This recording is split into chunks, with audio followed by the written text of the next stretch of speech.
Oke, cerita berlanjut di episode 35. Bagi kalian yang mau ngasih donasi ya, bisa lewat Super Thanks. Terima kasih. Nightingale kurang suka dengan keputusan Roland yang mengampuni Isabella. Roland menjelaskan, selama dia tidak melampaui batas, maka akan selalu tersedia pengampunan untuknya. Dan tidak berlaku hanya untuk Isabella saja. Ini akan dijadikan contoh bagi seluruh warga yang pernah melakukan kejahatan selama tidak melampaui batas, maka masih bisa diampuni. Kemudian Roland memikirkan tentang kekuatannya Zero. Sebenarnya apa yang terjadi? Kenapa kok Roland gak menerima semua ingatan dari Zero? Apa hubungannya dengan Rimworld dan Zero Loli? Mengingat perkataan Isabella, Roland menyimpulkan alasan Zero menyuruh korbannya untuk menyerah agar pikiran mereka tidak melawan Zero. Jadi bisa dilihat kapanpun ingatannya itu. Ini sama seperti saat Roland baru direinkarnasi ke dunia ini mengambil alih tubuh pangeran keempat. Dia bisa melihat ingatan pangeran keempat kapanpun. Dan jika korbannya Zero itu tidak menyerah dan terus melawan, maka kemungkinan kepribadian korbannya Zero itu akan mempengaruhi kepribadian Zero juga.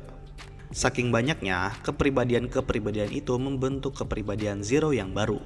Jadi Zero Loli yang Roland temui di Dream World itu merupakan saat Zero yang masih suci ya, belum dipengaruhi dari macam-macam kepribadian para korbannya Zero. Singkat cerita, Roland masuk lagi ke Dream World, bertemu lagi dengan Zero yang mau membuat sarapan pagi. Sarapannya adalah cakwe. Keadaan mereka ini sangat miskin. Gorengan yang dimakan terbuat dari adonan tepung yang dikasih tukang gorengan pada hari sebelumnya. Dan juga, Zero bajunya ini udah 3 hari gak ganti. Anjir, mang sedih. Roland yang miris melihatnya langsung mencari cara untuk mengumpulkan uang dengan cepat. Dia mencari barang-barang yang bisa dijual. Ada perhiasan, ada barang bekas di gudang, dan lain-lain. Sampai dia melihat pintu aneh yang terkunci.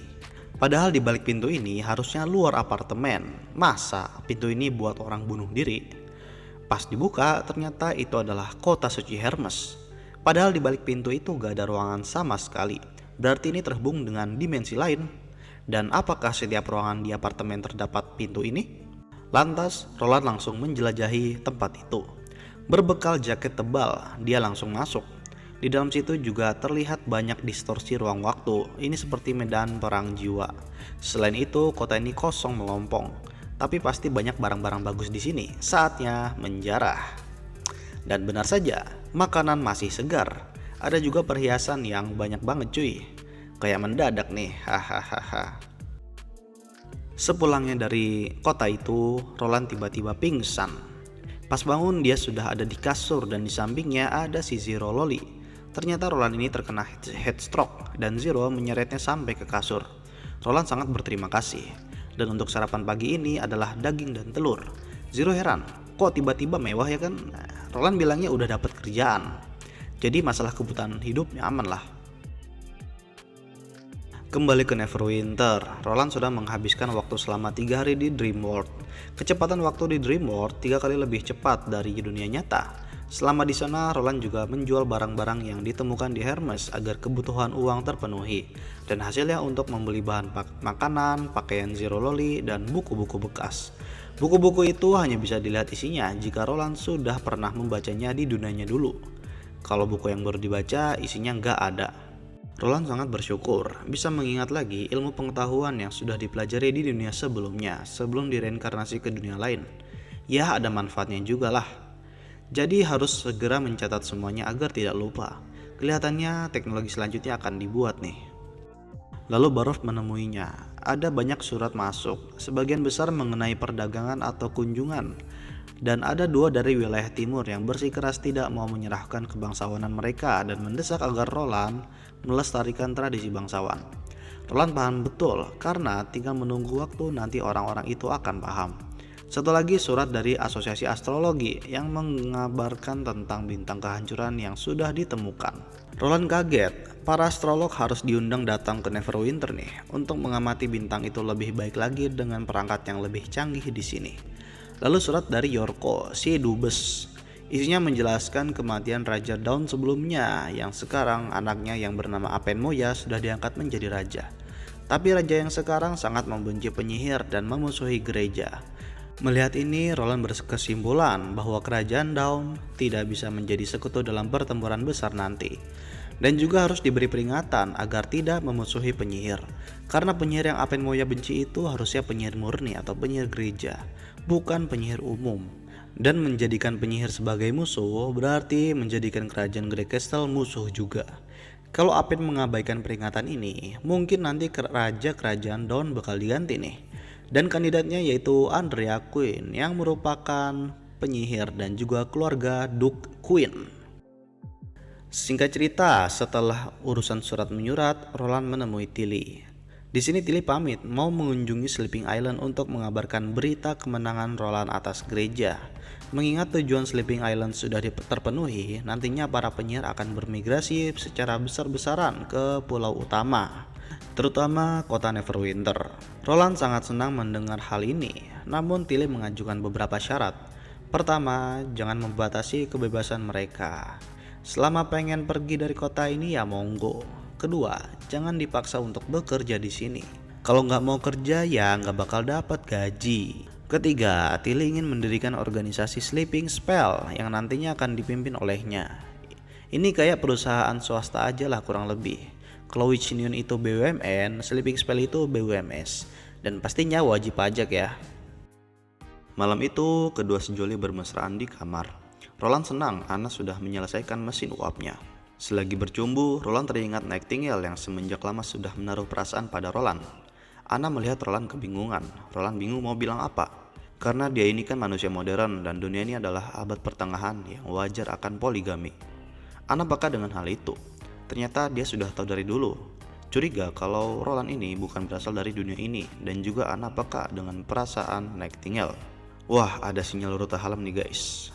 Walaupun Anna memaklumi asal-usul Roland, tapi Anna masih belum siap untuk menerima Nightingale bersama mereka. Sementara itu, di kerajaan Dawn, terlihat Yorko yang sedang mengamati situasi. Setelah penobatan raja baru kerajaan Dawn, dia merasa keadaan sedikit tidak stabil. Banyak pemberontakan para penguasa di daerah perbatasan.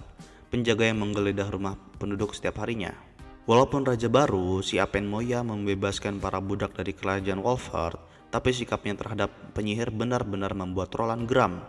Semoga cuma karena ini Roland tidak membatalkan aliansinya dengan kerajaan Dawn. Dan tiba-tiba Otto Luoxi datang menemuinya. Di sini dia membawa informasi penting. Ternyata ada seorang penyihir yang akan dilelang pada pelelangan pada malam ini, yang mengadakannya adalah organisasi Black Money. Otto sangat bersedia membantu Roland Wimbledon dikarenakan gebetannya si Andrea itu yang juga penyihir. Jadi ya alasannya bucin. Dan juga nantinya Otto ini akan menyelamatkan lebih banyak lagi penyihir ke depannya. Singkat cerita, malam itu Yorko sudah berada di lokasi pelelangan. Dia disambut dengan wanita seksi bertopeng. Saat ditanyakan namanya, dia menjawab, "Panggil saja nomor 76." Di dalam ruangan, sambil ditemani oleh nomor 76, mereka bersiap untuk melakukan pelelangan. Pelelangan pun dimulai. Barang pertama yaitu sekotak penuh batu sihir, ini Stone of Light ya. Ini merupakan barang pertama yang selalu dilelang di pelelangan ini. Sambil menjelaskan, nomor 76 selalu menggoda Yorko. Yorko yang emang pucek boy menanggapi godaan nomor 76. Pokoknya pelelangan kelar, gaskan lah ya di kamar ya kan. Singkat cerita, tiba-tiba barang selanjutnya yaitu penyihir yang berasal dari kerajaan Wolfheart. Tawaran pun langsung bermunculan, mulai dari 510, 560, 600, 800, sampai 1000 gold royal. Melihat tawaran yang sangat fantastis itu, Yorko mulai ragu. Walaupun Otto sudah bersedia mengeluarkan biaya berapapun, tapi ya kepapalah gaskan. Sampai dia menawar 2000 gold royal, tapi ada yang melawannya lebih tinggi. Tapi ya akhirnya Yorko berhasil mendapatkan penyihir itu dengan harga 4000 gold royal.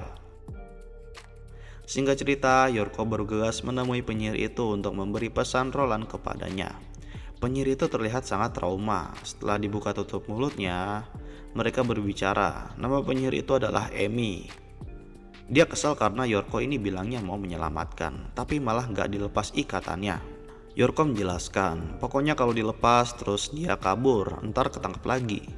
Udah gak ada lagi 4000 gold royal buat beli Amy lagi. Nanti Amy juga akan diantar ke tempat di mana penyihir hidup dengan bebas, yaitu di kerajaan Grey Castle. Dan malam ini Yorko berniat untuk menikmati dunia malam. Hehehehehe. Ayo kentu. Sudah siap mau enak-enak, di luar ruangan si nomor 76 tiba-tiba menghilang. Setelah memeriksa sekitar, ada yang janggal nih. Dan tiba-tiba Yorko minta ampun.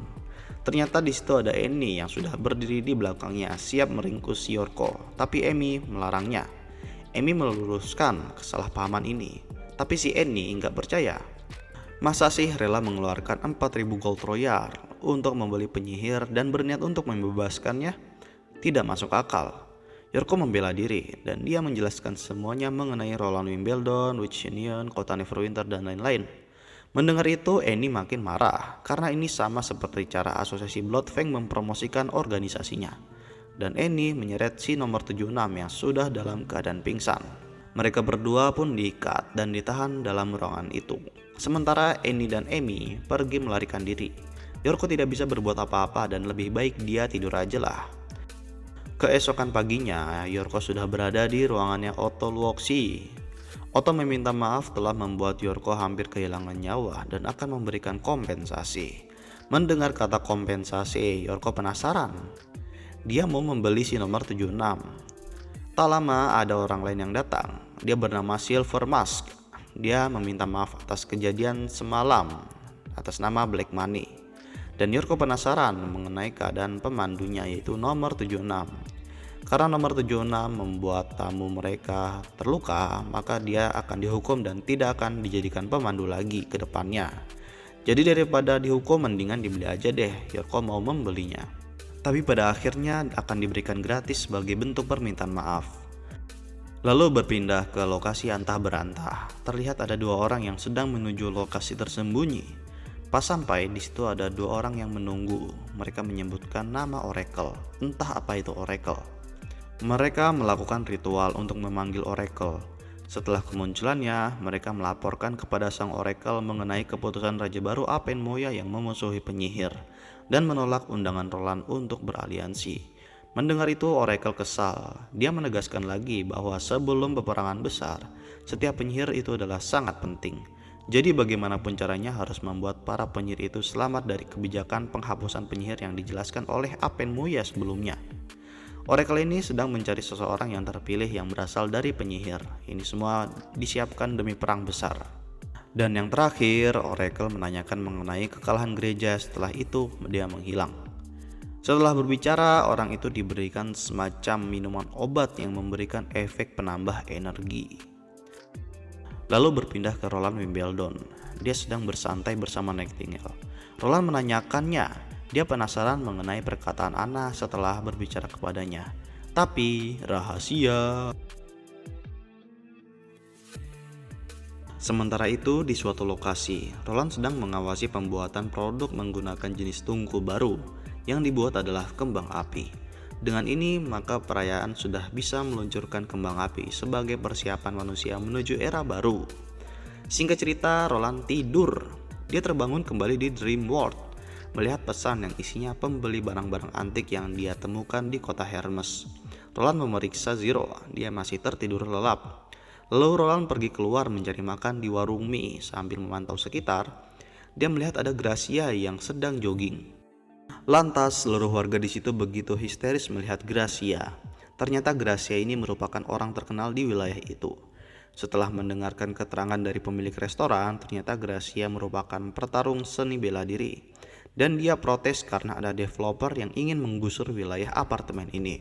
Karena dia terkenal dan protes, maka developer itu juga nggak bisa ngapa-ngapain.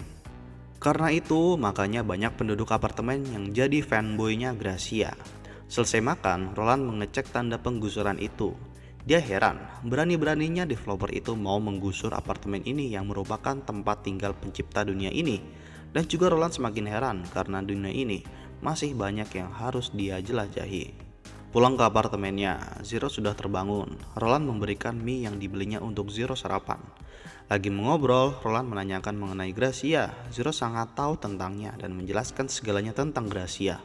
Katanya, Gracia telah bisa membangkitkan kekuatan alam, jadi dia bisa mengalahkan lawannya dalam pertarungan bela diri. Lalu Zero berangkat sekolah. Roland memikirkan tentang kekuatan alam yang disinggung Zero sebelumnya. Apakah ini seperti sihir? Lalu dia menonton TV, melihat pertarungan bela diri. Secara langsung menyaksikan efek kekuatan alam. Awalnya mah nggak ada masalah, sampai Roland melihat ada iblis Matt Damon yang ikut bertarung. Dan yang lebih mengherankan, para penonton gak bereaksi apa-apa saat melihat iblis itu. Berarti iblis ini sama saja seperti manusia lain yang ikut bertarung. Singkat cerita, hari sudah sore. Roland lapar, mau beli makanan di bawah. Tiba-tiba ada berita perampokan yang lokasinya sama persis di alamatnya. Dia khawatir dengan Zero, mana anak ini belum pulang lagi. Dia khawatir jika Zero terbunuh, maka dunia ini akan hilang. Saat Roland mengecek ke bawah, ternyata perampok itu sudah ditangkap. Sedangkan dia mendengar suara aneh dari gang sempit. Pas dicek, ternyata ada orang botak yang di kepalanya terdapat asap merah. Dan cerita bersambung.